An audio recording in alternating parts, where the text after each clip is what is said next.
আমি আবারও আপনাদের কাছে নিয়ে হাজির হলাম দুপুরে এক লাঞ্চের থালি নিয়ে। প্রথমে রেখেছি সাদা ভাত, তারপর রেখেছি পেঁপে সেদ্ধ, তারপর দিচ্ছি স্যালাড, তারপর রাখছি কুমড়ো ভাজা, তারপর দিচ্ছি এক বিউলির ডাল, পোস্ত আর পাবদা মাছ।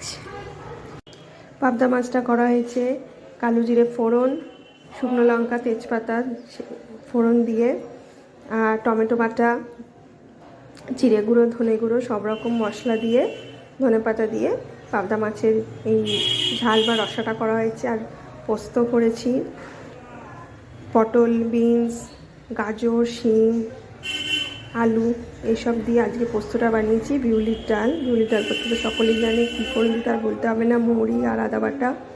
প্রথমে মৌরি ফোড়ন দিয়ে তারপর ডাল সেদ্ধ ডালটা দিয়ে দিয়েছি, তারপর আদা বাটা আর মৌরি ফোড়ন, আদা বাটা আর মৌরি বাটা দুটো একসাথে মিশিয়ে দিয়েছি, আর কুমড়ো ভাজা আর শসা আর পেঁপে সেদ্ধ আর একটা লেবু।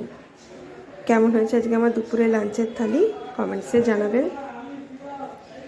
আবার কালকে দেখা হবে, কালকে নিয়ে আসবো আরেক দুপুরে লাঞ্চের থালি নিয়ে। কালকে বৃহস্পতিবার, আমাদের কালকে নিরামিষ, তাই কালকে নিয়ে আসবো নিরামিষ থালি। কালকে দুপুরে আবার দেখা হচ্ছে নিরামিষ থালির সাথে, নিরামিষ লাঞ্চের থালির সাথে।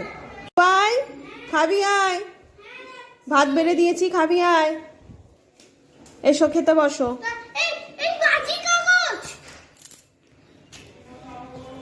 কি কেমন হয়েছে, ভালো লাগছে? বল তো আমি কি কি রান্না করেছি, বুঝতে পারছিস? ওটা হচ্ছে পাবদা মাছ, পোস্ত, সব সবজি দিয়ে করেছি, পটল, বিনস, গাজর, শিম দিয়ে এই পোস্তটা করেছি, বিউলির ডাল, কুমড়ো ভাজা, শসা, পেঁপে সেদ্ধ, পাতিলেবু। নাও তোমার দুপুরের লাঞ্চ রেডি করে দিয়েছি, খেয়ে নাও।